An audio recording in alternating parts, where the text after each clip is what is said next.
예, 벌써 온라인 강의가 3주차 진행이 되고 있습니다. 예, 주차로 하면 예, 4주차네요. 그죠? 그래서 지금 계속 이 온라인 강의가 지속되고 있음에 따라서 교수님들께 이번에는 퀴즈 제출하는 방법에 대해서 안내를 드릴까 합니다.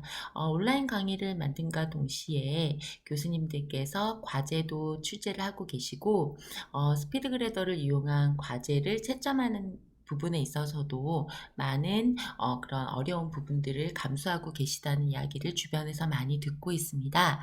이번에는 이제 과제를 대신해서 학생들과 함께 또 LMS를 통해서 진행할 수 있는 그 퀴즈 부분에 대한 퀴즈를 제출제하는 방법에 대한 안내를 드리도록 하겠습니다.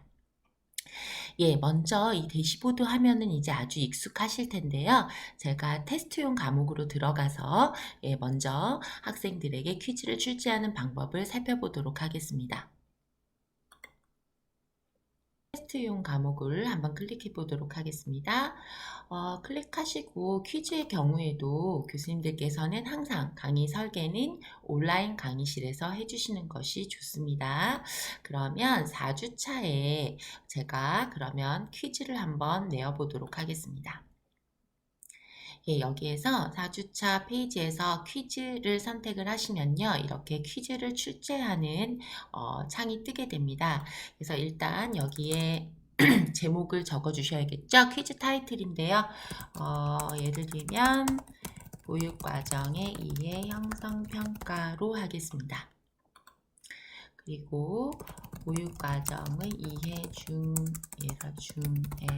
심리적 기초와 관련된 부분의 문제를 출제하도록 하겠습니다. 하고 이렇게 퀴즈의 일부분의 내용을 좀 구체적으로 설명을 해주시면 좋겠습니다. 예, 그 다음 퀴즈의 유형을 결정하셔야 되는데요. 여기에 평가용 퀴즈가 있고요. 뭐 연습용, 평가용 설문, 미평가 설문 뭐 이런 것들이 있습니다. 그래서 설문의 경우에는 교수님께서 중간에 강의 평가라든지 학생들의 의견을 듣고 싶을 때 사용하실 수 있고요. 오늘은 퀴즈에 대한 설명을 할 텐데요. 일단 먼저 평가용 퀴즈로 선택을 하겠습니다. 과제 그룹은 일단 주차 학습에 놓았고요. 그 다음에 옆에 있는 친구들이 같이 문제를 풀 경우에 우리가 이제 컨닝하는 것을 조금 방지하기 위해서 답변 순서 섞기를 선택하실 수 있고요. 시간 제한은 제가 10분 혹은 뭐 5분 교수님들께서 학생들이 그 문제를 푸는 동안 걸리는 시간 예측되는 시간들을 설정해서 지정해 주시면 되겠습니다. 그 다음에 제시도를 허용할 것이냐 허용하지 않을 것이냐의 부분입니다.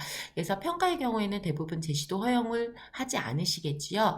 그런데 만약에 제시도 허용을 할 경우에는요. 두 번을 했을 때 최고 점수를 반영할 건지 최근 점수를 반영할 것인지 평균을 반영할 것인지 선택을 하실 수 있고요. 허용의 횟수도 1회로 할 건지 2회로 할 건지 뭐 이런 것들을 결정하실 수 있습니다. 일단 제시도 허용은 하지 않도록 하겠습니다. 그 다음 답변 표시 방식인데요. 만약에 시험에 활용이 되는 경우에는 지금 답변 표시 방식을 각 시도마다 한 번씩 하게 되면 정답이 유출이 되겠죠. 그래서 모든 분반이 시험이 끝난 다음에 답변을 한꺼번에 공개하는 시기를 설정하실 수도 있습니다. 자, 그러면 오늘이 31일이기 때문에요. 오늘 모든 분반이 시험을 치고 정답의 공개 시간을 예를 들면 뭐 4월 1일 해서 공개 마감 시간을 뭐 4월 2일 이렇게 해서 지정을 해 놓으셔도 될 것 같습니다. 예, 그 다음 할당은 전체 학생들을 대상으로 하는 부분이겠지요. 그런데 여기에서 예를 들어서 일부 학생들이 재시험을 치를 경우에는 여기 학생의 이름을 또 이렇게 선택해 주실 수도 있습니다. 제가 이 부분은 실제로 제가 운영하는 강의실에서 한 번 더 설명드리도록 하겠습니다. 그리고 마감, 뭐 이용 시간, 이용 종료 시간은 여러분들 교수님들께서 해보셨던 그런 강의 온라인 강의실을 설정하는 방식과 같습니다. 자, 여기에서 이제 이런 기본적인 세부 사항들이 지정이 되고 나면은요. 문제를 작성해야겠죠. 문제 작성을 누르시면 교수님들이 이런 화면들을 확인하실 수가 있습니다. 현재 여기 비공개가 되어 있는 것을 반드시 확인하셔야 되고요. 문제가 모두 출제가 되고 난 다음에 학생들에게 공개를 해주시는 것이 좋겠습니다. 자, 먼저 세 문제를 한번 선택해 보겠습니다. 자, 문제인데요. 문제가 섞이는 것을 예측한다면 사실은 이 문제의 번호를 써주지 않는 것이 좋습니다. 이게 문제가 자동으로 섞였을 경우에 문제의 번호가 이렇게 혼란스럽게 섞여서 보이는 경우가 생기기 때문에요. 문제에는 번호를 달지 않고 그냥 문제라고 해주시는 것이 좋겠습니다. 그 다음에 옆에 스크롤바를 클릭하시면 여기 문제의 여러 가지 유형이 나옵니다. 예, 문제 유형을 한번 살펴보도록 하겠습니다. 예, 객관식 정답 하나가 있는 문제가 있고요. 참거짓, 빈칸 채우기, 복수 빈칸 채우기. 그 다음에 객관식 정답이 다수인 경우, 그 다음에 스크롤바, 그러니까 목록에서 찾는 것, 그 다음에 짝짓는 것, 그 다음에 숫자 답변하는 경우, 그 다음에 수식을 쓰는 경우, 장문, 파일 업로드하는 것, 이런 것들을 텍스트, 이제 텍스트를 사용하여 정답을 달 수 있게 하는 것들, 뭐 이런 것들로 문제 유형을 나눌 수가 있습니다. 자, 이 중에서 먼저 객관식 정답 하나의 문제를 한번 해보도록 하겠습니다. 자, 그래서 여기 이제 예를 들어 문제를 한번 제시를 해볼 텐데요. 문제를 어떤 문제를 제시를 한번 해볼까요? 예, 예를 들면 지영이가 가장 좋아하는 과일은 이라고 문제를 내었습니다. 그리고 정답이 예를 들어서 사과이다 라고 하면 여기 사과라고 적어주시고요. 그 다음에 이제 오답이 될 수 있는 가능한 답변들을 적어주셔야겠죠.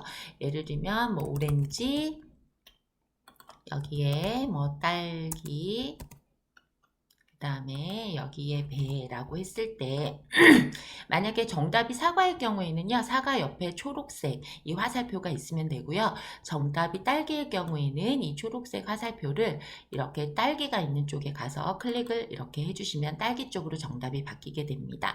처음에 저희가 이제 정답이 사과라고 했기 때문에 이 답변을 정답으로 지정하려면 클릭하세요 라는 문구가 뜨지요. 그래서 이렇게 사과라고 해주시고요.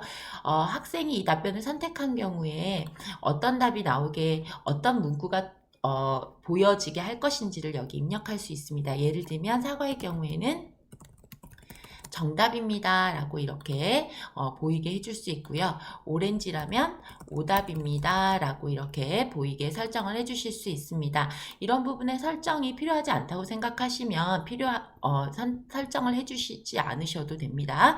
그래서 첫 번째 문제 유형은 객관식 정답 하나가 있는 문제였습니다. 자, 그 다음 두 번째 문제 유형을 살펴보도록 하겠습니다. 참 거짓입니다. 자, 참 거짓인데요. 자, 지영이가 좋아하는 과일은 오렌지이다 라고 했을 때 지영이가 좋아하는 과일은 아까 사과였죠. 그러면 이 정답은 참이 아니라 뭘까요? 거짓이지요. 그래서 거짓 앞에 정답이 오게 하려면 두 번 클릭하면 정답이 거짓으로 됩니다. 그러면 참일 경우에는 또 오답입니다 라는 글이 보이도록 교수님들께서 입력을 하실 수 있고요. 거짓의 경우에는 정답입니다 라고 할 수 있겠습니다. 아니면 이 정답입니다, 오답입니다 라는 것 외에 예를 들면 거짓의 경우에는 예를 들어서 다른 말들을 또 입력해 보실 수도 있습니다. 그러면 다시 한번 생각해 볼까요? 예를 들어 시도를 2번 이상 하도록 해 주었다면 이렇게 다시 한번 생각해 볼까요? 라는 문구가 떠오르게 하셔도 좋을 것 같습니다. 자, 그러면 세 번째 문제를 한번 보도록 하겠습니다. 세 번째 문제는 이제 참거짓이 아니라 빈칸 채우기 문제입니다.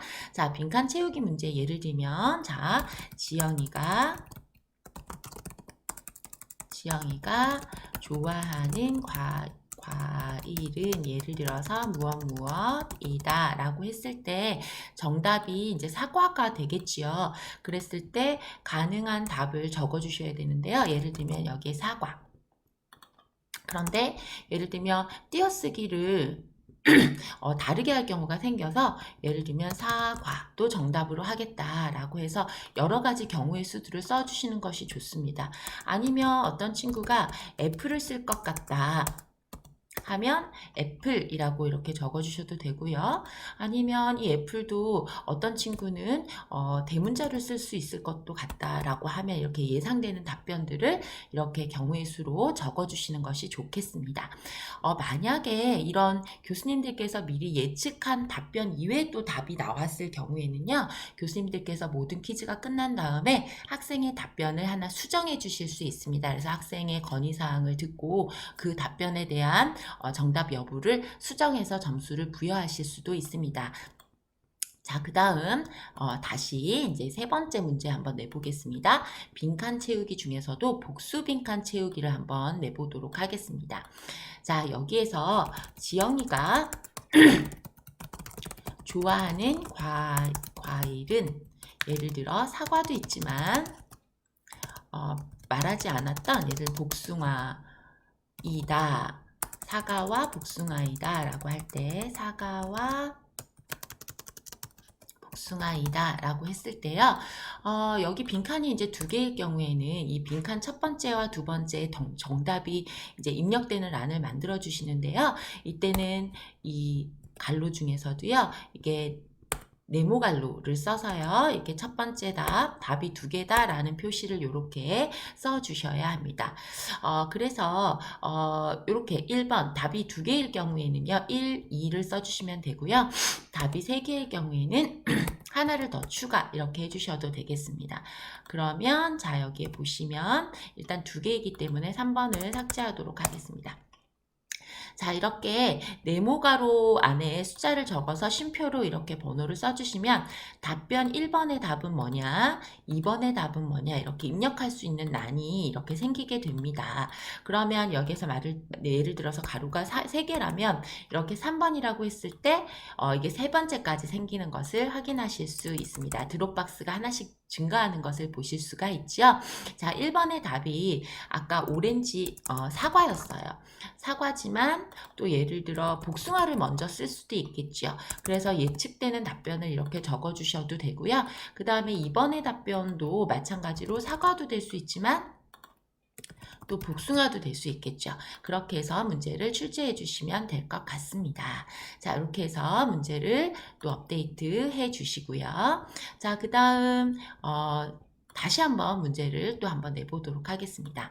이제는 객관식 중에서 정답이 다수인 경우입니다. 자, 그러면 여기 다시 문제를 한번 내보도록 하겠습니다. 지영이가 좋아하는 과일은 무엇일까요? 라고 했습니다. 자, 그러면 여기에 답변을 이제 넣으셔야 되는데요. 가능한 한 답변에 예를 들어 사과가 있었고요. 그 다음에 아까 복숭아도 있었고요.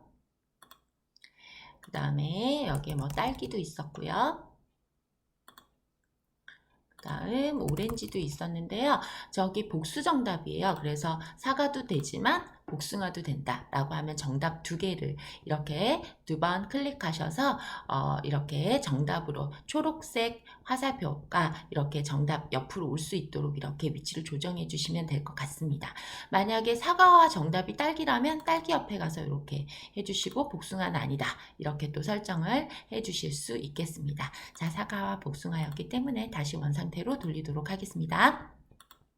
자, 그 다음 이제 객관식 정답이 다수인 경우가 아니라 목록에서 선택하는 것을 한번 한번 해보도록 하겠습니다.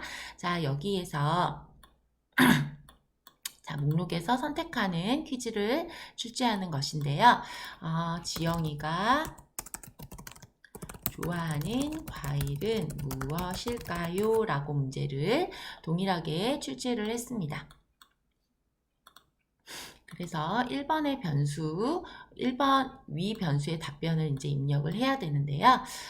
먼저 추가를 먼저 해보도록 하겠습니다. 그러면 여기에 아까 사과가 있었고요. 또 추가해 보겠습니다. 오렌지도 있었고요. 여기에 딸기도 있었고요. 예, 포도가 등장했습니다. 자, 이렇게 했을 때 정답은 예, 사과이죠. 자, 이렇게 해서 또 문제 업데이트 똑같이 해주면 되겠습니다. 자, 그럼 얘가 실제로 스크롤바로 나왔는지 중간에 또 문제를 한번 확인해 보실 수가 있는데요. 이때는 세부사항으로 돌아가셔가지고요. 문제를 저장을 한번 해주시고요. 다시 문제 한번 보도록 하겠습니다. 저희가 아까 4주체하에 제시를 했습니다. 그래서 미리 보기 한번 보도록 하겠습니다. 미리 보기를 하시면 아까 사지선다. 그죠? 지영이가 가장 좋아하는 과일, 그 다음에 지영이가 좋아하는 과일은 오렌지다. 참거짓. 지영이가 좋아하는 과일은 해서 괄호 하나 넣는 것. 그 다음에 복수괄호로, 그죠? 복수괄호로 넣는 방법. 그 다음 지영이가 좋아하는 과일은 무엇일까요? 해서 딸기, 복숭아, 이것도 사과, 오렌지 했을 때 여기 사과 선택할 수 있도록 하는 부분이죠. 그런데 여기 보니까 지금 문제가 출제가 잘못되었어요. 그러면 문제 5번은 수정을 해야겠죠. 그 다음 지영이가 좋아하는 과일은 무엇일까요? 라고 했을 때 여기 스크롤바가 지금 나타나지 않습니다. 그럼 다시 이 문제는 수정을 해야겠죠. 자, 그럼 다시 이 퀴즈 계속 편집으로 돌아가서 수정을 한번 해보도록 하겠습니다.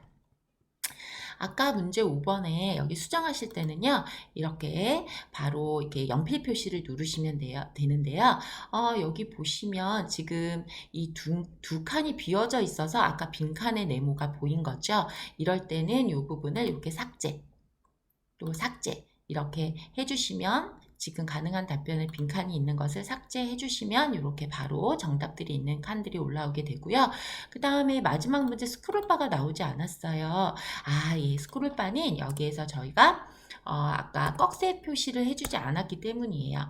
자, 이렇게 해주게 되면 1번에는 뭐가 들어갈 건지가 다시 나오는데요. 여기 일단 딸기 해보겠습니다. 그 다음에 두 번째는 사과. 추가를 한번 해볼까요? 여기에 포도, 그 다음에 여기에 수박. 예, 이렇게 해서 문제를 업데이트를 한번 해보도록 하겠습니다. 자, 이렇게 했습니다. 다시 그러면 얘를 저장을 반드시 누르셔야 됩니다. 그 다음 다시 미리 보기로 가보겠습니다. 자, 이렇게 가봤을 때 아까 문제 지금 여기 선택에서 이게 바뀌어져 있는 것을 확인하실 수 있고요. 그 다음에 여기 번호 부분이 또 지금 삭제가 안 됐네요. 그러면 두 번째, 그 다음에 다섯 번째 네모를 수정을 해야겠네요. 자, 여기 다시 가셔서 문제 작성에 가시면은요, 여기 연필 표시 누르면 수정이 된다고 말씀드렸습니다. 지금 답변이 없는 난들이 자동으로 생긴 것 같아요. 그래서 이 부분을 지금 수정을 해주시면 되는데요. 아까 문제 업데이트. 그죠? 삭제, 휴지통, 삭제. 예, 이렇게 해주시고 다시 문제 업데이트를 눌러주시고요. 저장을 눌러주신 다음에 다시 미리 보기로 가보겠습니다. 가시면 이렇게 수정이 되어 있는 것을 확인하실 수가 있습니다. 자, 그러면 이제 짝짓기 문제 한번 내는 방법을 한번 보도록 하겠습니다. 자, 여기서 그냥 문제 추가해 주시면 되겠죠? 예, 문제에서, 문제 유형 중에서 저희가 이제 여러 가지를 한번 다뤄봤는데요. 요것들은 다 해보았고요. 목록까지 해봤습니다. 자, 그 다음 짝짓기 문제 한번 해보도록 하겠습니다. 짝짓기에서 예를 들면, 지영이가 좋아하는 과일은 이라고 했어요. 아니면 여기에서 우리 반 친구들이 좋아하는 과일을 짝 지어 보세요 라고 했습니다. 자, 그럼 여기는 아까 지영이는 뭐를 좋아할까요? 사과를 좋아해요. 그죠? 그 다음에 여기는 철수는 예를 들면 배를 좋아하고요. 그 다음에 조금 더 가보도록 하겠습니다. 이영이는 딸기를 좋아하고요. 그러면 지수는 수박을 좋아한다. 이렇게 4개까지만 해보도록 하겠습니다. 이렇게 문제 업데이트를 하고요. 이 문제가 어떻게 보이는지 저장하고 다시 미리 보기 보도록 하겠습니다. 미리 보기 보시면 지영이가 좋아하는 것은 아까 사과고요. 철수가 좋아하는 것은 딸기고요. 이영이가 좋아하는 것은 뭐 수박이고요. 그다음 지수가 좋아하는 것은 배다. 뭐 이렇게 그저 짝을 지을 수 있겠지요. 그래서 실제로 이 부분이 정답인지 아닌지도 이렇게 직접 이렇게 문제를 풀어서 제출을 해서 어떻게 표시되는지 확인할 수 있는데요. 자, 그럼 한번 보도록 하겠습니다. 사과를 좋아했고요. 그다음에 오렌지인 건 거짓이고요. 여기에 사과고요. 그 다음에 아까 지영이가 좋아하는 과일은 사과하고 뭐였죠? 오렌지였나요? 자, 그 다음에 사과고요. 문제를 한번 그냥 풀어보도록 하겠습니다. 여기에는 사과예요. 자, 이렇게 해서 퀴즈를 한번 제출해 보도록 하겠습니다. 답변하지 않은 문제가 있다고 하네요. 자, 다시 한번 볼까요? 뭘 답변하지 않았을까요? 아, 여기 거짓이다. 그죠? 이렇게 해서 퀴즈를 제출 한번 해보도록 하겠습니다. 자, 제출하게 되면 이렇게 정답입니다. 예를 들면 아까 다시 한번 생각해 볼까요? 라고 했고요. 아까 여기는 사과와 오렌지인데요. 사과, 오렌지에서 지금 하나가 틀렸죠? 그래서 지금 사과, 오렌지, 사과, 오렌지. 그 다음에 지영이가 좋아하는 과일은 아까 사과였는데 복수 응답이었죠? 복숭아였어요. 그죠? 여기는 사과와 복숭아가 되겠죠? 그 다음에 여기에 보시면 우리 반 친구들이 좋아하는 과일을 짝지어 보세요 했는데 여기 마찬가지로 이 부분도 딸기가 아니었고요. 그죠? 여기도 수박이 아니었는데 여기 지금 또 하나밖에 받지 않아서요. 여기 지금 오답이 되었습니다. 그래서 퀴즈 점수가 4.25다. 이렇게 나와 있습니다. 자, 그 다음 다시 편집으로 한번 돌아가 보도록 하겠습니다. 그래서 교수님들께서는요, 문제를 출제를 하시고요. 문제를 한 번씩은 이렇게 풀어보시는 것이 좋습니다. 자, 그러면 다시 문제 작성으로 넘어가서요. 세 문제 한번 다시 풀어보도록 하겠습니다. 아까 이제 이렇게 짝짓기까지 해봤고요. 그 다음 숫자 답변인데요. 예를 들어서 지영이는 친구가 몇 명일까요? 예를 들면 지영이는 예를 몇 학년일까요? 라고 일단 해볼게요. 그러면 정확한 답변은 예를 들어서 5학년이에요. 그러면 5학년. 그 다음에 그럼 여기가 정답이 되겠죠. 그런데 여기에서 오차 범위를 줄 것인지 아닐 것인지는 이렇게 확인을 하실 수도 여기에서 제시를 해주실 수도 있는데요. 이거는 정확한 답이니까 오차 범위 넣지 않도록 하겠습니다. 자, 이렇게 했을 때 또 저장 한번 눌러주시고요. 그리고 미리 보기 한번 해보겠습니다. 그러면 마지막 몇 학년일까요? 했을 때 6학년입니다. 혹은 예를 들면 5학년입니다. 이렇게 하고 퀴즈 제출해 주시면 되겠습니다. 자, 이렇게 해서 우리가 숫자 문제를 내는 것까지 해보았고요. 그 다음에 이제 우리가 A분반에서 이 퀴즈를 내고 그 다음 B분반에 똑같이 문제를 가지고 오고 싶을 때는요. 이렇게 문제 찾기에서 문제은행에 저장이 되어 있는 문제들을 선택해서 또 가지고 오실 수도 있습니다. 자, 이 부분은 제가 다음 시간에 다시 한번 설명을 드리도록 하겠습니다. 예, 수고하셨습니다.